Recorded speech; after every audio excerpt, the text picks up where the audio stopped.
जी Nepal HD television अब तपाईँ सँगसँगै।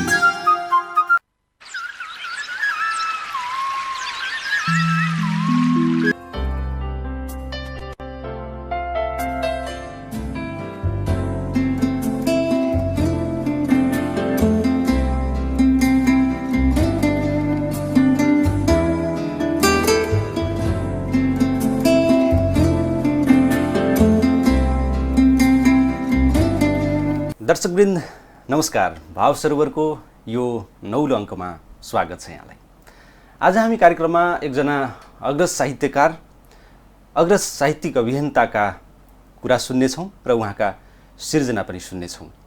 खण्डित आत्मा, उस्तै उस्तै नदीका उस्तै उस्तै छालहरू, अव्यक्त प्रत्याशा गजल सङ्ग्रहका सर्जक, घाम उदाए हाइकु सङ्ग्रह, सिमाना मुक्तक सङ्ग्रहका सर्जक आज हामीसँग हुनुहुन्छ। कोहलपुरमा रहेको यस क्षेत्रकै एक उदाहरणीय र अग्रणी साहित्यिक संस्था पूर्णिमा साहित्य प्रतिष्ठानका अध्यक्ष महानन्द ढकाल आज हामीसँग हुनुहुन्छ। उहाँसँग हामी साहित्यिक गफगाफका साथै उहाँको भर्खरै प्रकाशित सिमाना मुक्तक सङ्ग्रहबाट केही मुक्तकहरू पनि सुनाउनेछौँ। एउटा मुक्तक म वाचन गर्छु सुरुमै सिमाना मुक्तक सङ्ग्रहबाट। भाषा नबदलियोस्, हाम्रो भेष नबदलियोस्, नेपालीपन नबदलियोस्, परिवेश नबदलियोस्, सत्ता बदलियोस्, संस्कार बदलियोस्, केही छैन। भाषा नबदलियोस्, हाम्रो भेष नबदलियोस्, नेपालीपन नबदलियोस्, परिवेश नबदलियोस्, सत्ता बदलियोस्, संस्कार बदलियोस्, केही छैन। नेपाली हुनुमै गर्व छ मलाई, देश नबदलियोस्। यो सिमाना मुक्तक सङ्ग्रहले देश यसरी बोल्छ। हामी यसको विषयमा केही बेरपछि कुराकानी गर्दैछौँ। आउनुहोस् आजका अतिथिलाई स्वागत गरौँ। स्वागत छ यहाँलाई। नमस्कार। आराम हुनुहुन्छ? सब ठिकठाक छ। कुरा साहित्य संस्थाबाटै गरौँ नि त। हुन्छ। पूर्णिमा साहित्य प्रतिष्ठान करिब 10 वर्ष, एक दशक पार गर्यो पूर्णिमा साहित्य प्रतिष्ठानले। कस्तो रह्यो एक दशकको यात्रा? पूर्णिमा साहित्य प्रतिष्ठान हाम्रो पूर्णिमा भइसकेको पछिको एक दशक पार गरेको छ। त्योभन्दा पनि पहिला पूर्णिमाको अहिलेको इतिहास हेर्ने भन्दा 20 वर्ष पुरा गरिसकेको छ। जस्तै यहाँनिर 10 र 20 को कुरा आउँदाखेरि मैले थोरै कुरा बोल्न मन लाग्यो। हजुर। पूर्णिमा साहित्य समूह 2058 सालबाट नै निरन्तर रूपमा चाहिँ पत्रिका निकाल्ने र कार्यक्रम गर्दै आएको चाहिँ समूह थियो। बिचमा केही पत्रिका मात्रै निकाल्ने, कार्यक्रम नगर्ने, गर्न नसक्ने अवस्था देखिसकेपछि पछि त्यो एरियामा भनौँ कोहलपुर क्षेत्रमा रहेका विभिन्न साहित्यिक संस्थाहरू जस्तै पूर्णिमा साहित्य समूह एउटा भयो, तुलसीराम स्मृति प्रतिष्ठान अर्को थियो, त्यसै गरी नव साहित्यिक प्रवर्धन समूह भन्ने अर्को थियो र गजल साँझको एउटा अभियान पनि चालु थियो कोहलपुर क्षेत्रमा, त्यो एरियामा। ती सबै संस्थाहरू एउटै बनेर अनि सायद हाम्रो पूर्णिमा साहित्य प्रतिष्ठान गठन भएको र त्यो गठन भइसकेको पछाडिको 10 वर्ष चाहिँ अहिले पार हुँदैछ। के गर्नुभयो तपाईँ 10 वर्षसम्म एउटा संस्थालाई हाँक्नुभयो? अब गर्नुपर्ने काम त थुप्रै हो जस्तो लाग्छ। हामीले धेरै गर्नुपर्छ, हामी माथि जिम्मेवारी छ, जसले हामी लेखिराखेका छौँ, साहित्यलाई माया गर्छौँ। त्यति हुँदाहुँदै पनि अब एउटा कस्तो रहेछ भने शुद्ध साहित्यमा मात्रै लागेका व्यक्तिहरू एकदमै कम हुनुहुन्छ। कुनै न कुनै पेसामा हुनुहुन्छ, व्यवसायमा हुनुहुन्छ र बचेको समय उहाँहरूले चाहिँ काम गर्नुहुन्छ, अथवा मैले पनि बचेको समय काम गरेको र हामीसँग भएका अन्य साथीहरूले पनि बचेको समयमा काम गर्नुभएको। त्यो पिरियडमा म जति बेला नेतृत्वमा आइसकेपछि मैले धेरै कामहरू त गर्न सकिनँ। त्यति हुँदाहुँदै पनि हामीले गरेका कामहरू जस्तो हामी अहिलेको अवस्थासम्म आइपुग्दाखेरि 5 लाखको एउटा अक्षय कोष खडा गरिसकेका छौँ र त्यो 25,555 राशिको प्रत्येक वर्ष पुरस्कार दिने गरी हामी त्यसलाई घोषणा गरेर निरन्तर रूपमा दिँदै पनि आइरहेका छौँ। त्यसै गरी 1,35,000 बराबर पुगेको छ अर्को तुलसीराम स्मृति कोष भन्ने, त्यसले पनि तुलसीराम स्मृति पुरस्कारहरू प्रदान गरिरहेको छ पूर्णिमा साहित्य प्रतिष्ठान मार्फतै। त्यो राशिमा पनि 7,777 रुपियाँको राशिको त्यो पुरस्कार छ। त्यो पनि विगत लामो समयदेखि दिँदै आएका छौँ। भने पत्रिकाको हिसाब गर्ने भने हामी अब 58 अङ्कसँग चाहिँ पूर्णिमाको पत्रिका हामी प्रकाशित गरिसकेका छौँ र यो निरन्तर अगाडि बढिरहेको छ। त्यसमा पनि विभिन्न विशेषाङ्कहरू हामीले निकालेका छौँ, गजल विशेषाङ्क निकालेका छौँ, त्यस पछाडि हाइकु विशेषाङ्क भयो, लघुकथा विशेषाङ्क भयो, कथा विशेषाङ्क भयो, यी विशेषाङ्कहरू पनि हामी निकालिराखेका छौँ भने अन्य काममा पनि निरन्तर रूपमा लागेका छौँ। पत्र पत्रिकाहरू निकाल्नेदेखि लिएर कार्यक्रम गर्नेसम्मका कामहरू गरेका छौँ भने अहिले पछिल्लो समयमा हाम्रो पहलमा कोलपुर नगरपालिकाले हामीलाई जग्गा उपलब्ध गराइसकेको छ भवन निर्माणको लागि। अबको अभियान भनेको त्यतापट्टि छ। यी कामहरू चाहिँ हामीले केही प्रयास गरे बापत गरिएका कामहरू चाहिँ हुन्। भनेपछि एउटा साहित्यिक संस्थाले गर्न सक्ने प्रकाशनका साहित्यिक गतिविधिका तपाईँले पछिल्लो अवस्थासम्म आइपुग्दाखेरि एउटा भवन नै निर्माण गर्नेसम्म यो अवधिमा जुन स्तरमा आइपुग्नु भयो, यो यसभन्दा अघि केही गर्न सकिने अवस्था रहन्थ्यो कि सहयोग भएको भए स्थानीय सरकार, हामी आरोप लगाउँछन् नि एउटा के लाग्छ भने, मलाई के लाग्छ भने जस्तो साहित्यिक संस्थाहरूले गर्न नसक्ने भन्ने चाहिँ हुन्न। त्यति हुँदाहुँदै पनि स्थानीय तहमा कुन संस्था जाने, कसरी जाने भन्ने कुरा चाहिँ एउटा प्रमुख कुरा हो जस्तो लाग्छ। अब मैले यसभन्दा पहिला पनि कुरा गरिहालेँ, जस्तो कोलपुरकै क्षेत्रभित्र पनि 3-4वटा 4-5वटा साहित्यिक संस्थाहरू, साहित्यमा काम गर्ने संस्थाहरू थिए भने त्यो जस्तो मानव कोलपुरको स्थानीय तहलाई हामीलाई भवन निर्माण गर्नको लागि जग्गा उपलब्ध गराऊ भनेर जाने कुन संस्था जाने त? त्यो 4वटा संस्था भएका को जाने? उसले कसलाई विश्वास गर्ने? एउटा समस्याको विषय हो। नेपालमा पनि समस्या त्यही हो। अझ समग्र बाँकेलाई हेर्ने भने बाँकेमा 1 दर्जनभन्दा बढी साहित्यिक संस्थाहरू छन् र यति धेरै साहित्यिक संस्थाहरू छन्, यति धेरै कार्यक्रमहरू हुन्छन्। अहिले सबै साहित्यिक संस्थाको कार्यालय भनेको झोलाभित्र छ। एकदमै त्यही झोलामा चाहिँ रजिस्टर लिएर हिँड्ने, कार्यक्रम गर्ने, होटलमा जाने, कार्यक्रम गर्ने, त्यस पछाडि भएको चाहिँ अलिअलि जम्मा गरेर सिद्ध्याउने त्यो अवस्था छ। त्यो हुनुको मुख्य कारण भनेको हामी एक हुन नसकेर नै हो। हामी जसरी कोलपुरमा चाहिँ त्यो साहित्यिक संस्थाहरू एक भयौँ, त्यस पछाडि हाम्रा कुराहरूको सुनाइ हुन थाल्यो। त्यो सुनाइ हुने क्रम सँगसँगै अहिले हामीले विश्वासको वातावरण कायम गऱ्यौँ र नगरपालिकाले ठिक छ यो चाहिँ हाम्रो लागि उपयुक्त छ, गर्नुपर्छ भनेर नि त्यसरी दिएको। यदि छुटिएर फुटेर गएका हुन्थ्यो भने हामीलाई स्थानीय तहले यसरी चाहिँ ल हुन्छ भन्ने अवस्था पनि रहन्थेन। त्यसैले पनि यो चित्रण गर्नुभयो नि नेपालगञ्ज यो बाँकेको साहित्यिक संस्थाहरूको र यिनको गतिविधिको र गुणस्तरीयताको विषयमा जुन चित्रण गर्नुभयो, त्यो समस्याको समाधान तपाईँले भने जस्तै एकीकरण हुनु नै हो कि अरू पनि? एकदमै हो। मैले पटक पनि कुरा उठाउँदै आएको र भन्दै पनि आएको छु। वास्तवमा के छ भने यति धेरै साहित्यिक संस्थाहरू छन्। साहित्यिक संस्था धेरै खुल्नु नराम्रो होइन, आफैमा राम्रो हो। हुँदाहुँदै पनि के हुनुपर्छ जस्तो लाग्छ भने सबै साहित्यिक संस्थाहरूको मर्म नबिग्रने गरी, सबै कामहरू हुन सक्ने गरी एउटा छाता सङ्गठन जस्तो महासङ्घहरू हुन्छ, प्रतिष्ठान बनाउन सकिने अवस्था छ। प्रत्येक संस्थाहरू दर्ता भएका संस्थाहरूलाई राखेर कुनै प्रत्येक संस्थाबाट चाहिँ त्यस्ता क्रियाशील व्यक्तिहरूलाई ल्याएर अर्को संस्था बनाउने, त्यसले प्रत्येक जस्तो बाँकेमा हामी बनाउँदैछौँ भने बाँकेका प्रत्येक स्थानीय तहहरूमा हामी त्यो काम गर्न सक्छौँ। त्यो संस्थाले चाहिँ काम गर्न सक्छ अनि त्यसैमा पनि त्यही संस्था अन्तर्गत विभिन्न विभागहरू चाहिँ गठन गरेर काम गर्न सकिने अवस्था छ। त्यहाँ चाहिँ जस्तो अवधिलाई हेर्न सकिन्छ, उर्दूलाई हेर्न सकिन्छ, नेपालीलाई हेर्न सकिन्छ, थारूलाई हेर्न सकिन्छ, अथवा अरू पिछडिएका विभिन्न भाषाभाषीहरूलाई पनि हेर्न सकिने अवस्था रहन्छ। एउटै संस्था छाता सङ्गठन जस्तो बन्यो भने चाहिँ गर्न सक्ने आधार रहन्छ। अब एउटा बनेको छ, एउटा कार्यक्रम गर्छ, उस्तै गर्छ, अर्को गर्छ, उस्तै गर्छ, कार्यक्रमको रूपरेखा उस्तै छन्, परम्परावादी छ, केही पनि छैन, एउटै छ, उद्देश्य पनि एउटै छ, काम गर्ने शैली पनि उस्तै छ, परम्परा पनि उस्तै छ। एउटाले चाहिँ जस्तो पत्रिका निकाल्नु भने अर्काले पनि निकाल्नु पर्ने, एउटाले पुस्तक प्रकाशन गर्नु भने अर्काले पनि गर्नुपर्ने, एउटाले यो चाहिँ बहुभाषी कवि गोष्ठी राख्नु भने अर्काले पनि राख्नुपर्ने। यो चाहिँ संस्कार छ वास्तवमा एउटा। त्यो चाहिँ किनभने विभिन्न विभागमा विभाजन गरिदिने हो भने ती आफ्ना आफ्ना विभागले काम गर्न सक्ने कतिको छ? सम्भव चाहिँ 6-8 नगरेर हो जस्तो लाग्छ। सम्भव असम्भव बन्ने त कुनै पनि छैन, तर केही पहल चाहिँ गर्ने, केही कसरत त गर्नुपर्छ होला नै। किनभने अहिले पछिल्लो समयमा यो पद भनेपछि मरिहत्ते गर्ने मान्छेहरू पनि छन्। अब त्यस्तो एउटै साहित्यिक सङ्गठन अथवा छाता बनाउँदाखेरि त त्यहाँ त पदहरू धेरै बाँडिन सक्ने भएनन्। त्यसैले गर्दा त्यो एउटा समस्या रहन सक्छ। तर पनि अन्य सङ्घ संस्थाहरू जस्तो साहित्यमा त्यस्तो हुनु हुँदैन र यो गर्यो भने वास्तवमा साँच्चीकै साहित्यको उत्थान हुन सक्ने भएको हुनाले यो पहल गर्नु जरुरी छ, गर्नु पनि पर्छ जस्तो लाग्छ मलाई। कतिपय साहित्यकारहरू र साहित्यिक संस्थाका अध्यक्षज्यूहरूलाई कुरा गर्दाखेरि यो सम्भव छैन भन्ने जस्तो कुरा गर्नुहुन्छ। मलाई त्यस्तो लाग्दैन। आफ्नो आस्थाका हिसाबले उहाँहरू बाँडिनु भएको हुन्छ अनि एउटैमा बस्न पनि त्यसले पनि दिँदैन। किनभने साहित्य संस्था त आस्थाका आधारै एकदम प्रष्टै हो अनि त्यसले चाहिँ रोक्छ भन्ने कुरा गर्नुहुन्छ। त्यसको विकल्पको रूपमा के हुन सक्छ? अब यो समस्याको विषय हो, छाता सङ्गठन यो समस्याको विषय हो। मान्छेले अब जस्तो साहित्यलाई एउटा वादसँग जोडेर हेर्नु हुन्न जस्तो लाग्छ होइन। जस्तो राजनीतिकमा चाहिँ वाद लिने, भोट हाल्ने, त्यो गर्ने, सबैको आफ्नो आफ्नो विचार हुन्छ। तर साहित्य साँच्चीकै लेख्ने हो र समाज परिवर्तनको लागि लेख्ने हो भने त्यो पदको लागि र अनि त्यो प्रतिष्ठाको लागि अथवा वादको लागि चाहिँ अल्झिराख्नु चाहिँ जरुरी छैन। त्यो इगोले पनि काम गरेको जस्तो लाग्छ। जस्तै हाम्रै उसमा कुरा गर्ने हो भने, पूर्णिमा साहित्य प्रतिष्ठानकै कुरा गर्ने हो भने, मैले नेतृत्व गरिराखेको ठाउँमा सबै पार्टीसँग आबद्ध साथीहरू हुनुहुन्छ। कहिल्यै पनि हामी त्यहाँ भित्र गइसकेपछि पार्टीका कुरा गर्दैनौँ, अहिले पनि छैन। भनेपछि व्यक्तिगत रूपमा हेर्ने हो भने प्रत्येक पार्टीसँग समेटिएका साथीहरू छन्। यसलाई यो पार्टीलाई यो दिउँ, त्यो पार्टीलाई त्यो दिउँ भने हामीसँग छैन। अनि त्यो सम्भव छ किन छैन? साहित्यमा सम्भव छ, अरूमा नहोला, साहित्यमा सम्भव छ। त्यसैले गर्ने हो भने त्यो अप्ठ्यारो चाहिँ होइन, किनकि सबैका उद्देश्य एउटै छन्। मैले पार्टीलाई म साहित्य मार्फत पार्टीलाई उठाउँछु भन्ने त कसैको चाहिँ राय छैन। सबैले भाषा, साहित्य, संस्कृति यसैलाई उठाउने भन्ने छ।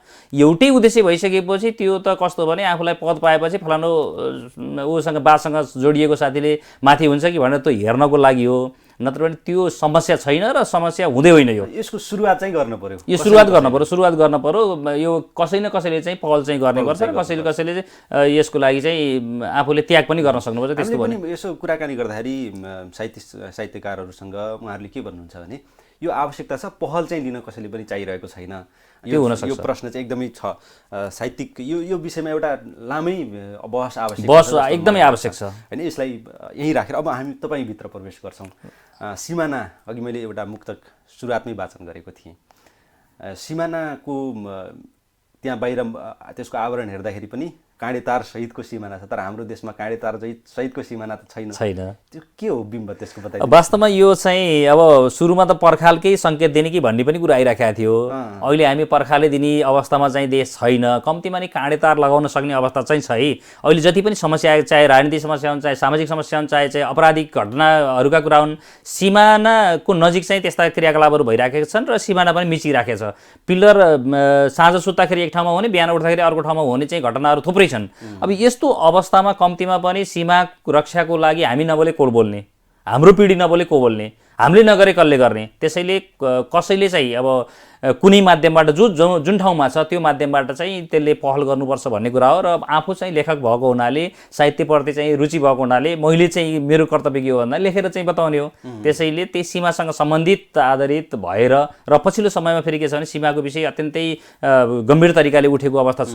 हाम्रो लिपुलेखको कुराहरू जुन छ, लिम्पियाधुराका कुराहरू जुन छ, यति पनि सुस्ताका कुराहरू जुन छन्, यी चाहिँ पछिल्लो समयमा अति पेचिलो भएर आएका विषयवस्तु भएको हुनाले पनि त्यो ठाउँमा कम्तीमा दीर्घकालीन यो मिलाउनको लागि, समस्यालाई निराकरण गर्नको लागि हामीले केही न केही गर्नुपर्छ। त्यो भनेको त्यो तारबार लगाउने अथवा पिल्लर त्यसमा चाहिँ दिवाल लगाउनु नै हो, त्यसमा चाहिँ लाग्नुपर्छ, जुट्नुपर्छ भन्ने नै हो। त्यो तपाईँको दृष्टिकोण हो। त्यो एकदमै पर्खाल र तारबार चाहिँ अनिवार्य छ। यो सीमाको लागि अनिवार्य छ। जुनसुकै ठाउँबाट त्यो प्रवेश गर्ने चाहिँ त्यो राख्नु हुँदैन। ती अपराधिक गतिविधिहरू चाहिँ बढी हुन्छन् र ठुलो देशले सानो देशलाई हेप्न सक्छ त्यस्तो अवस्था भयो भने। तर साहित्यकारहरूले वैश्विक दृष्टिकोण राख्नुपर्छ, सिमानाका कुरा यी गौण हुन् भन्ने पनि एउटा धारणा छ नि त, होइन? त्यो त हो नै। लेखनको हिसाबमा त हेर्ने भनेको चाहिँ समग्र विश्वलाई हेर्ने हो, समग्र मानवलाई हेर्ने हो। किनभने साहित्यकारहरू अथवा लेखकहरू त्यो एउटा पिँढीभन्दा माथिल्लो पिँढीबाट हेरेको हुन्छ। उनले माथिल्लो तहबाट तल्लो तहमा बसेर हेरिराखेको हुन्छ।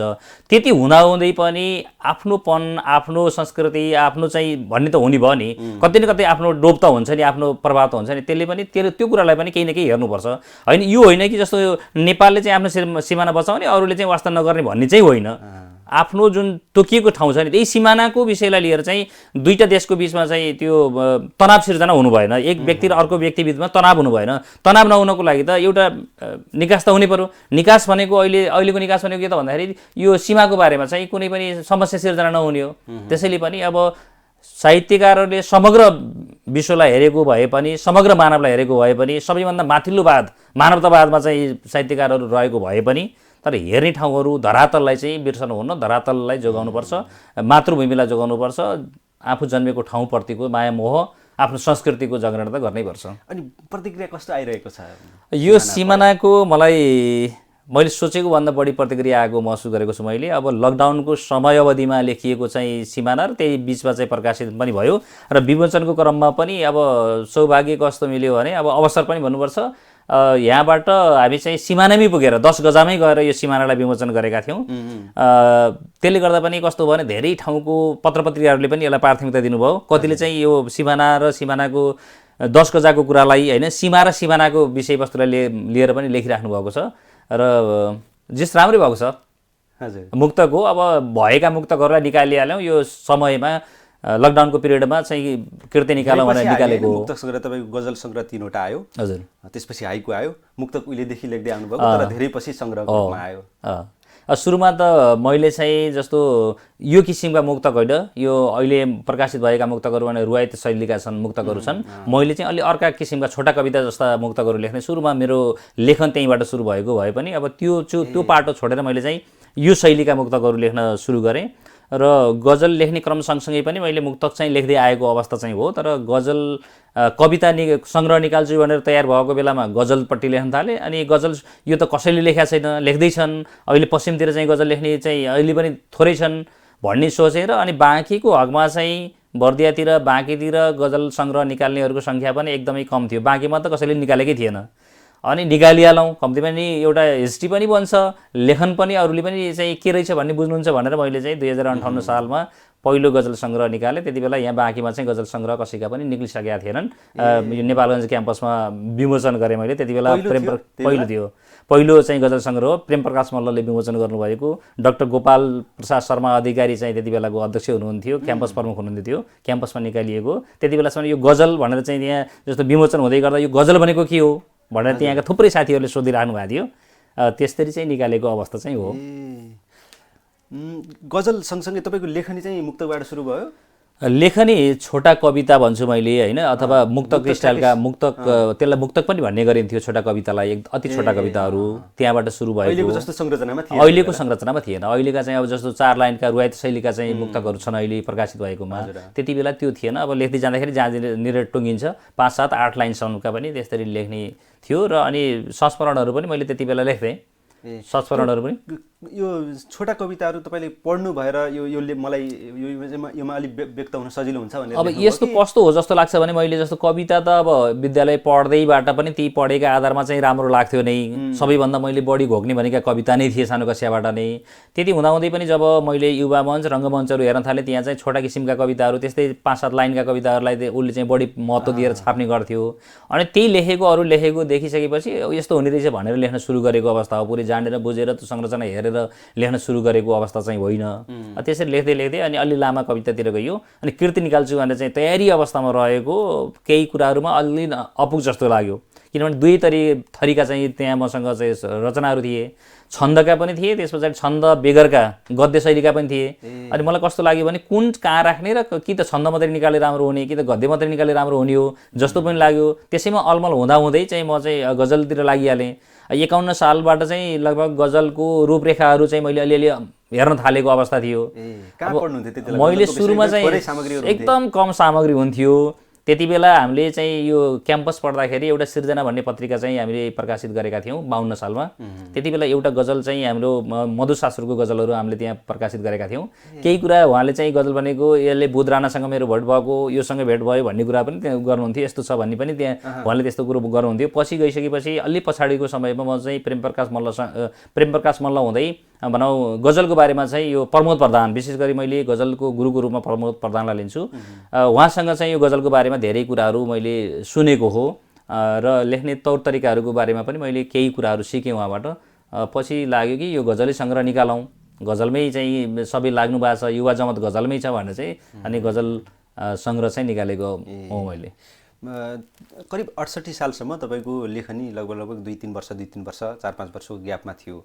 68 पछि चाहिँ 77 सालमा आइपुग्यो, एकदमै 10 वर्ष। अब यहाँनिर के छ भने एउटा कुरा चाहिँ के पनि हुँदैछ भने म संस्था पूर्णिमा साहित्य प्रतिष्ठानको अध्यक्ष भइसकेपछि अध्यक्ष एकदमै हो जति बेला सङ्ग्रह निकालेँ। अनि त्यस पछाडिका दिनहरूमा यदि मैले लेख्न त कहिले पनि छोडिनँ, तर कस्तो भयो भने निकाल्ने तरिकामा मैले फेरि यही बिचमा पनि लगभग 33वटा अन्य साथीहरूका कृतिहरू पूर्णिमा मार्फत निस्किसकेका छन्। 33वटा साहित्यवटा कृतिहरू निक्लिसकेका छन्। अरू साथीहरूलाई प्रमोट गर्ने, त्यसलाई निकाल्नको लागि उत्साहित गर्ने काम सधैँ भयो र उहाँहरूका हेर्ने काम पनि सधैँ भयो। उहाँहरूका रचनाहरू सबैभन्दा पहिला यो मिलाउनु पर्दा राम्रो हुन्छ भनेर चाहिँ कतिपय साहित्यिक संस्थाको सम्पादक पनि बने। अब त्यति भन्दै पनि के भयो भने त्यो मैले आफूले निकाल्ने कुरामा चाहिँ अलि म पछाडि परेँ। र अहिले जस्तो अब केही समयपछि अब 10औं वर्ष गरिसकेपछि अब छोड्नुपर्छ भन्ने मनस्थिति आइसकेपछि अब निकाल्नुपर्छ भन्ने भयो। अब चाहिँ फेरि निरन्तर रूपमा मेरा केही चाहिँ बाँकी रहेका कृतिहरू अब निकाल्नुपर्छ भनेर चाहिँ म लागेको छु। यहाँले कविता पनि लेख्नु भएको छ, गजल पनि लेख्नु भएको छ, कथा पनि लेख्नु भएको छ, मुक्तक पनि लेख्नु भएको छ। अब बाँकी कविताको रूपमा सङ्ग्रहको रूपमा आउन बाँकी छन् कि कविता? अब यस्तो छ, कविता केही छुटपुट रूपमा चाहिँ कविताहरू छन्। कविता पछिल्लो समयमा मैले धेरै लेखिनँ, त्यस पछाडि यो गजलतिर लागेपछि कविता एकदम कम लेखेँ र कम छन् पनि, अहिले पनि कम छन् कविताको सङ्ग्रह तुरुन्तै निकाल्ने पक्षमा म त्यति छैन, किनभने उति बेला लेखेका कविता र अहिले लेखेका कवितामा धेरै फरक जस्तो लाग्छ। ती कविताले मेरो वेट धान्न सक्छ अथवा मैले राम्रो कविता लेख्यो भने चाहिँ भन्ने अवस्थामा पुग्छ जस्तो लागेको छैन अहिले। त्यसैले पनि त्यो कविताको सङ्ग्रहको बारेमा त्यति सोचिसकेको छैन। र अहिले पछिल्लो समयमा मेरो तयार भएको भनेको एउटा नियात्रा सङ्ग्रह चाहिँ तयार लगभग भइसकेको छ, नियात्रा सङ्ग्रह। त्यसलाई केही मेहनत गर्नु अझै पनि बाँकी छ। र अनि यो लकडाउनको पिरियड सुरु भइसकेपछि एउटा उपन्यास लगभग खेसरा तयार भइसकेको छ भनौँ। एक किसिमको एकपटक चाहिँ मैले हेरिसकेको छु, डमी तयार भइसकेको छ। अब त्यसलाई अलि कुन कुन ठाउँमा परिमार्जन गर्नुपर्ने हो, कोलाई देखाउनु पर्ने हो, कुन विषयवस्तु अझै कम छ भन्ने कुरा हेर्न बाँकी छ। त्यो केही फुर्सद अझै पनि कम भएको हुनाले अलि त्यो मिलाउन सकिराखेको छैन। मलाई लाग्छ यो 78मा सायद मेरो उपन्यास आउँछ। गजब, यो दर्शकहरूका लागि पनि खुसीको कुरा, नयाँ कुरा जानकारी पाइयो। यो यति धेरै विधामा लेखिरहँदाखेरि तपाईँको आफूले म यो विधामा अलिक बढी खुल्दो रहेछु भन्ने पनि लागेको छ कि? मलाई एउटा के लाग्छ भने मलाई साहित्यकार भनेर चिनाएको भनेको गजलै हो। यो मैले जहाँ पनि भन्ने गरेको छु हो नै, किनभने जुन बेलाबाट मैले गजल लेख्न सुरु गरेँ, गजलका कृतिहरू निकाल्न थालेँ, त्यस पछाडि विभिन्न ठाउँहरूबाट गजलकारको रूपमा चाहिँ अब चिन्नुभयो र गजल मन पनि पर्छ मलाई। अहिले पनि गजल सुन्छु, मैले गजल लेख्छु, एकदम कम लेख्छु अहिले त पछिल्लो समयमा। अन्य विधाहरूतिर अथवा साहित्यिक संस्थाहरू सञ्चालन गर्न थालेपछि लेखन अलिक कम छ। त्यही पनि मलाई माया गरेको विधा भनेको गजलै हो, मैले माया गर्ने पनि गजल हो। त्यसको साथसाथै अन्य विधा पनि सँगसँगै लिएर हिँडेको छु मैले, आफूले जाने बुझे अनुसारका लेख्न मन लाग्छ। जस्तो कथाहरू पनि केही लेखौँ जस्तो लाग्छ र कथा लेखन फेरि मलाई अलिकति लेख्नुपर्छ जस्तो लागेको भनेको सुमित्रा नेउपाने जो कथाकारको रूपमा हुनुहुन्छ, उहाँले चाहिँ अलिक कथाहरू बढी लेख्न थालिसकेपछि त्यतापट्टि पनि कथा पनि राम्रो हुने रहेछ है भनेर चाहिँ एक दुईवटा चाहिँ ठुला कथा र अरू चाहिँ लघु कथाहरू चाहिँ लेखेको छु। यद्यपि त्यो कृतिको रूपमा ल्याइहाल्नुपर्छ भन्ने सोचमा चाहिँ अहिले छैन। भने यो उपन्यास मैले त्यो लेख्छु भनेर चाहिँ सुरु भएको थिएन। विषयवस्तु एउटा कथा बनाउनुपर्छ भनेर कस्तो भयो भने यो उपन्यासको कुरामा नि यो पलटमा चाहिँ कथा लेख्यो भने चाहिँ राम्रो हुन्छ है, यो यसमा लेख्नु भने चाहिँ मैले म्याडमसँग कुरा गरिराखेको थिएँ, सुमित्रा नेउपानेसँग कुरा गरिराखेको थिएँ, यो चाहिँ कथा राम्रो हुन्छ है भनेको थिएँ। अनि त्यस पछाडि मलाई के लाग्यो भने मैले यो विषयवस्तुमा लेख्ने भने राम्रो हुन्छ है, यो विषयवस्तु चाहिँ छ है भनेर त्यति के भनेको थिएँ। पछि मैले धेरै बेरसम्म सोचिसकेपछि के छ भने त्यो विषयवस्तु जति मलाई ज्ञान छ, मलाई थाहा छ, त्यो उनलाई थाहा नहुन सक्छ, म्याडमलाई थाहा नहुन सक्छ। त्यसैले गर्दाखेरि यो विषयवस्तु म आफै लेख्नुपर्छ। उनले लेखेपछि यो सबै विषयवस्तु आउँदैन भन्ने लाग्यो। नै म आफै यो विषयवस्तु चाहिँ विशेष गरी यो कस्तो छ भने थारू समुदायको विषयवस्तु मैले त्यहाँ उठाउन खोजेको छु र पहाडी समुदायको विषयवस्तु। यो विषयवस्तु समात्दै गर्दाखेरि कतिपटक मैले बिपी अस्तुको त्यो टिकापुरको बारेमा लेखेको कविता पनि मैले सम्झेको छु त्यहाँ। त्यो कवितामा त्यो भाव पनि कता कता मलाई छोइएको थियो। दुईटै समुदाय आपसमा मिलेर गयो भने मात्रै बल्ल राम्रो हुन्छ। एउटाले चाहिँ अर्कोलाई खेद्ने किसिमको प्रवृत्ति भयो भने कहिले पनि प्रगति हुन सक्दैन भन्ने किसिमको भाव पनि त्यहाँ छ। र समानान्तर रूपमा एउटाले अर्कोलाई सिकायो, अर्काले अर्कोलाई सिकायो। यी दुईटा समुदाय यदि उपरि थारू समुदाय नै मानौ 200 वर्ष पहिला आएको होला, अनि यो पहाडी समुदाय मानौ चाहिँ 50 वर्षबाट यहाँ चाहिँ आएको होला, आए पनि दुईटै त कतै न कतैबाट त आएका हुन् नि, कोही ढिलो र छिटोको कुरा मात्रै हो। त्यसैले दुईटैले चाहिँ सम्मान गर्न सिक्नुपर्छ भन्ने किसिमको भाव चाहिँ एउटा त्यो हो भने। अब अर्को के छ भने एउटा थारू समुदाय हेर्ने हो भने हिजोदेखि अहिलेसम्म हरेक कुरामा सङ्घर्षरत छ। चाहे त्यो माओवादीको द्वन्द्वकालमा किन नहोस्, चाहे त्यो थारू आन्दोलनका कुराहरू, मुक्ति आन्दोलनका कुराहरू किन होस्, कमलरीको किन होस्, होइन कमैया मुक्तिका किन होस्, हरेक पटक उनीहरूले आन्दोलन गरेका छन्। तर आन्दोलनको उपलब्धि भनेको सबैभन्दा कम पाएको छ भने थारूले पाएको छ। थारूहरूले जुन रूपमा उठ्न पर्ने हो तिनीहरू चाहिँ उठ्न सकेको अवस्था मैले देखेको छैन। त्यसैले एउटा प्रतिनिधि पात्र मसँग चाहिँ हुनुहुन्छ, हिजोदेखि अहिलेसम्म लडेको प्रतिनिधि पात्र हुनुहुन्छ एकजना। त्यो प्रतिनिधि पात्र र अनि अर्को त्यो प्रतिनिधि पात्र सँगसँगै चाहिँ हिँडेको अर्को समुदाय भनौँ पहाडिया समुदायको बिचको तुलना गर्दै एउटा समुदाय त्यही समुदायमा थियो, एउटा उठ्न सकेको, अर्को त्यो थारू समुदायमा भएको हिजोको र अहिलेको अवस्थामा जति परिवर्तन हुनुपर्ने हुन नसकेको त्यो बिम्ब त्यो किसिमको चाहिँ विषयवस्तुलाई समेटेर मैले लेखेको छु। र लगभग लेखन झन्डै सिद्धिसकेको छ। केही तथ्यगत कुराहरू मात्रै त्यहाँ चाहिँ अझै समेट्न बाँकी छ, नत्र लगभग उपन्यास तयार भएको छ। एकदम चाखलाग्दो विषयमा यहाँको उपन्यास आउँदै रहेछ। हामी एकदम आतुर छौँ त्यो पढ्नलाई। हाम्रो दर्शकहरूलाई लागिरहेको होला सृजना पनि सुन्न पाएको भए हुन्थ्यो भनेर। केही सृजना सुनौँ र अन्त्यमा हामी केही प्रश्न तपाईँसँग। ठिक छ, म चाहिँ यही सिमाना मुक्तक सङ्ग्रह जुन भर्खरै मात्रै प्रकाशित भएको एक लकडाउनको विषय समयमा हजुर। लकडाउनको समयमा प्रकाशित भएको यही सिमानाबाट केही मुक्तकहरू। हजुर एउटा मुक्तक। हजुर मन्दिरमा शङ्ख घण्ट बजाई के गर्ने विचार छ? उम्, मन्दिरमा शङ्ख घण्ट बजाई के गर्ने विचार छ? यी मञ्च यी तुल सजाई के गर्ने विचार छ? मन्दिरमा शङ्ख घण्ट बजाई के गर्ने विचार छ? यी मञ्च यी तुल सजाई के गर्ने विचार छ? म मेरो नैतिकता धरौटी राख्न सक्दिनँ मित्र, म मेरो नैतिकता धरौटी राख्न सक्दिनँ मित्र। मध्यरातमा ढोका ढकढकाई के गर्ने विचार छ? मध्यरातमा ढोका ढकढकाई के गर्ने विचार छ? एउटा मुक्तक। त्यसै गरी अर्को मुक्तक। भाँचिन्छ वर्षौँदेखिको आश तब के हुन्छ? भाँचिन्छ वर्षौँदेखिको आश तब के हुन्छ? बास छोडेर टाढिन्छ खास तब के हुन्छ? यहाँ जस्तो आफ्नो घर धान्ने जुन मूल्य छ, अब घर सम्हाल्न नसकेर विदेश जाने जुन छ नि, घरलाई त्यागेर जानुपर्ने बाध्यता छ, त्यसैलाई सम्बोधन गरेको कुरा हो यो। भाँचिन्छ वर्षौँदेखिको आश तब के हुन्छ? बास छोडेर टाढिन्छ खास तब के हुन्छ? ऋण तिर्नु छ जीवन फेर्नु छ भनेर उड्नेको ऋण तिर्नु छ, जीवन फेर्नु छ भनेर उड्नेको रातो बाकसमा आउँछ लास तब के हुन्छ? रातो बाकसमा आउँछ लास तब के हुन्छ? हजुर, दोस्रो मुक्तक हो। त्यसै गरी एउटा मुक्तक, अर्को एउटा मुक्तक पनि सुनाउन मन लाग्यो। यो अवसर पनि हो, सधैँ अवसर आउँदैन पनि, र जीवन चाहिँ अनौठो पनि छ। कहिले हाँसो हुन्छ, कहिले आँसु हुन्छ, कहिले जित हुन्छ, कहिले हार हुन्छ। यो पनि एक किसिमको जित हो जस्तो लाग्छ। कहिले घाम कहिले पानी मेरो जिन्दगानी, कहिले घाम कहिले पानी मेरो जिन्दगानी, कहिले घाम कहिले पानी मेरो जिन्दगानी, थोरै जित धेरै हानि मेरो जिन्दगानी। आजभोलि छानी छानी परीक्षण गरिँदैछ, आजभोलि छानी छानी परीक्षण गरिँदैछ, प्रयोगशाला मानी मानी मेरो जिन्दगानी, प्रयोगशाला मानी मानी मेरो जिन्दगानी। देशको जीवन पनि यस्तै छ नि, एकदमै प्रयोगशाला जस्तै छ। यो बिम्ब केही वर्ष यता एकदमै बढी प्रयोगमा आइरहेको एकदमै प्रयोगशाला बनिरहेको छ देश। अरू केही मुक्तक छन् कि? फेरि अर्को मुक्तक। हजुर।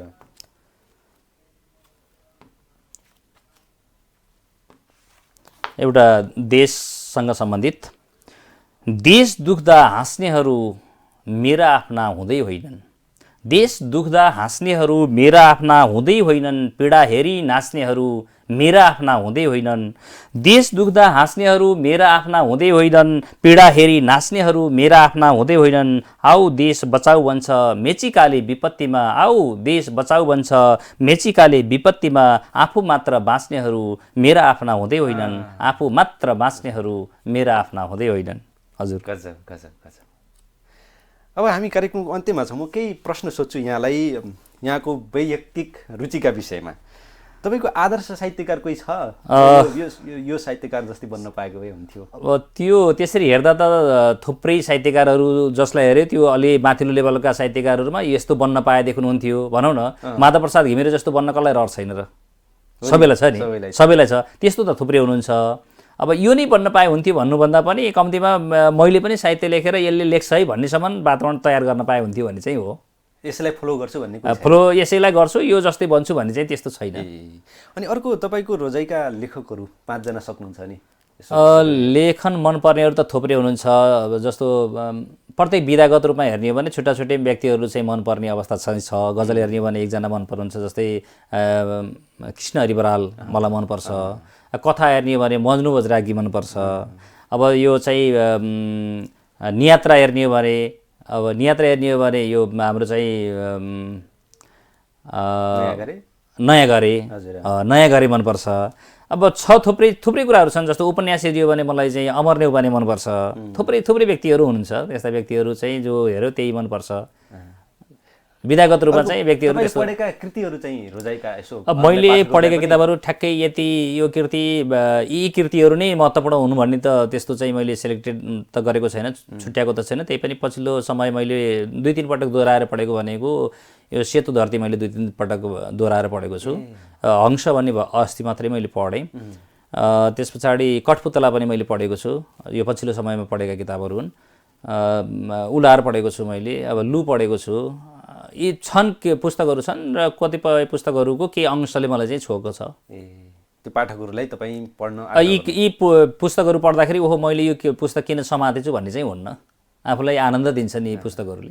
अब कुनै पुस्तकहरू मैले डबल त्रिबल रिपिट गरेको छु, दोहोऱ्याएको छु भनेपछि त आफै पनि त्यो राम्रै भएर नै दोहोऱ्याउँला। एकदमै। अब अन्त्यमा हुन्छौँ हामी, केही भन्न चाहनुहुन्छ आफ्ना पाठक दर्शक? अब यहाँहरूले चाहिँ मलाई यो अवसर दिनुभयो, जी नेपाल टेलिभिजनलाई एकदमै हृदयदेखि नै धन्यवाद दिन चाहन्छु। अब साहित्य हो, साहित्यमा कर्म गर्नुपर्छ, फलको आशा गर्नु हुँदैन। अब लेख्ने क्रम चाहिँ लेख्नुपर्छ, लेख्नेहरूले चाहिँ निरन्तरता दिनुपर्छ जस्तो लाग्छ। र यो लेख्ने क्रममा पनि आफूले भनौँ अग्रजहरूलाई सम्मान गर्नुपर्छ र अनुजहरूलाई माया गर्नुपर्छ जस्तो लाग्छ। र दुवै पक्षलाई माया गर्न सकियो भने नै एउटा साहित्यकारले आफूले पनि केही सिक्ने अवसर प्राप्त गर्छ जस्तो लाग्छ। गर्ने हो, गर्नुपर्छ। आफ्नो गाउँठाउँ भाषा संस्कृतिको चाहिँ जगेर्ना गर्नुपर्छ, यो सबैको कर्तव्य हो। त्यसमा पनि लेखकहरूको चाहिँ विशेष कर्तव्य हुन्छ र लेखकहरू जिम्मेवार हुनुपर्छ, धेरै पढ्नुपर्छ र गम्भीर भएर चाहिँ रचनाहरू सिर्जना गर्नुपर्छ र उसले सिर्जना गरेका रचनाहरूले देश बोल्न सक्नुपर्छ, मानवीय भाव चाहिँ व्यक्त गर्न सक्नुपर्छ, समाज परिवर्तनको लागि केही न केही कतै न कतै चाहिँ पहल हुने किसिमको चाहिँ लेख्नुपर्छ भन्ने लाग्छ। हस्, धन्यवाद यहाँलाई महत्त्वपूर्ण समय हामीले उपलब्ध गराइदिनु भयो। फेरि हाम्रो अर्को भेट कुनै सन्दर्भमा भइहाल्नेछ। धन्यवाद यहाँलाई, आभारी छु। दर्शकवृन्द, आज हामीले भाव सरोवरमा साहित्यकार एवं साहित्यिक अभियन्ता महानन्द ढकालज्यूसँग कुराकानी गऱ्यौँ। आशा छ यहाँहरूलाई आजको कार्यक्रम उपयोगी र हेर्नका लागि उपयुक्त लाग्यो होला भन्ने हाम्रो अपेक्षा छ। अर्को कार्यक्रममा हामी पुनः भेट हुनेछ। पर्खिरहनुहोला, हेर्दै गर्नुहोला जी नेपाल HD टेलिभिजन। नमस्कार।